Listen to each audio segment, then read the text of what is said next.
बिस्मिल्लाहिर्रहमानिर्रहीम। दोस्तों, आज हम ये जानने की कोशिश करेंगे कि बिटकॉइन क्या होता है और बिटकॉइन किस तरह से काम करता है।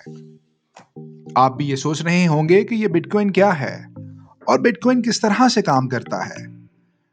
तो दोस्तों, बिटकॉइन एक डिजिटल करेंसी है जिसको क्रिप्टो करेंसी कहा जाता है।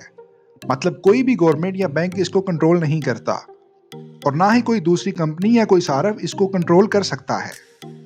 बिटकॉइन को दूसरी करेंसी जैसे कि रुपया और डॉलर की तरह इस्तेमाल किया जा सकता है, पर यहाँ जो बात इसको अलग करती है वो ये है कि ये एक डिजिटल करेंसी है।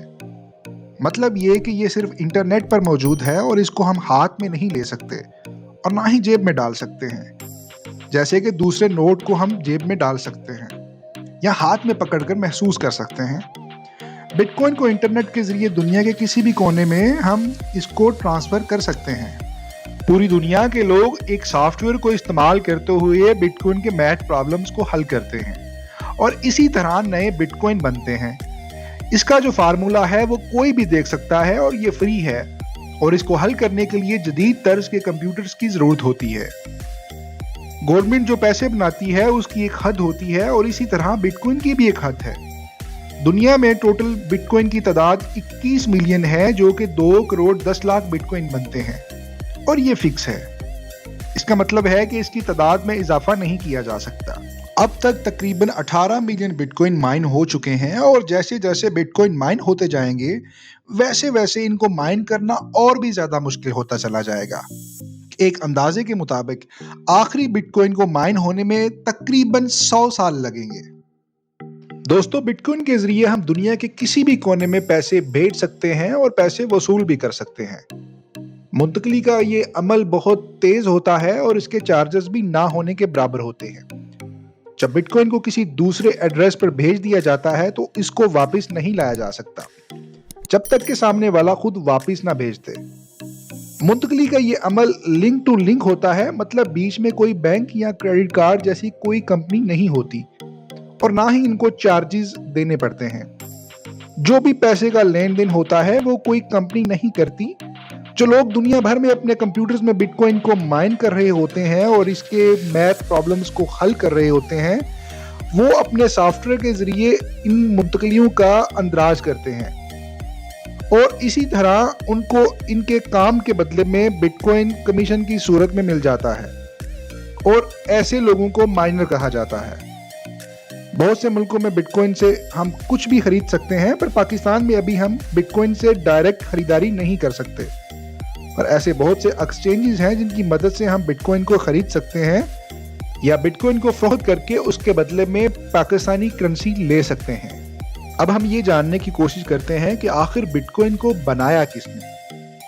तो दोस्तों, एक सॉफ्टवेयर डेवलपर जिनका नाम सतोशी नाकामोटो है, उन्होंने एक सॉफ्टवेयर बनाया जिसकी मदद से बिटकॉइन को माइन किया जाता है। बिटकॉइन को बनाने का मकसद सिर्फ ये था कि एक ऐसी करेंसी बनाई जाए जिसको इंटरनेट के जरिए इस्तेमाल किया जा सके और जिस पर किसी का भी कंट्रोल ना हो, जो तेज हो और महफूज हो और जिसमें मुंतकली चार्जेस बहुत ही कम हो। असल में सतोशी नाकामोटो कौन है ये कोई नहीं जानता और बिटकॉइन की इस मालूमात को ईमेल्स के जरिए फैलाया गया था। जिस तरह 1 रुपए में 100 पैसे होते हैं, उसी तरह एक बिटकॉइन में 10 करोड़ सतोशी होते हैं। हम ये जानने की कोशिश करते हैं कि बिटकॉइन किस तरह से काम करता है। बिटकॉइन को इस्तेमाल करने के लिए सबसे पहले बिटकॉइन वॉलेट इंस्टॉल करना पड़ता है या ब्राउजर से वॉलेट वेबसाइट पर जाकर अकाउंट बनाना पड़ता है।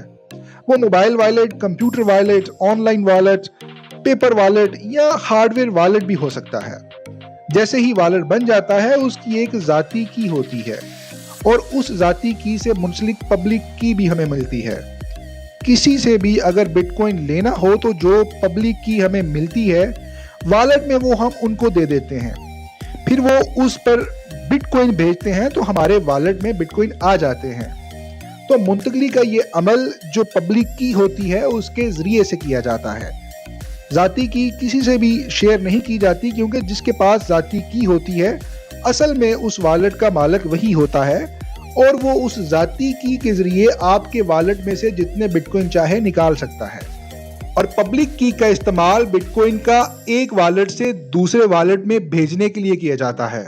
किसी भी एड्रेस पर जब बिटकॉइन को भेजा जाता है तो उस ट्रांजैक्शन को सिर्फ माइनर्स ही कंफर्म करते हैं, जो अपने अपने कंप्यूटर्स में बिटकॉइन का सॉफ्टवेयर चला रहे होते हैं और बिटकॉइन की मैथ प्रॉब्लम्स को हल करते हुए ट्रांजैक्शंस को कंफर्म करते हैं।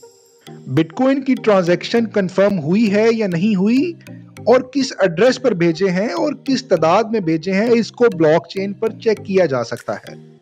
अलबत्ता ये किस अकाउंट में और किस वॉलेट में भेजे गए हैं उसका पता नहीं लगाया जा सकता।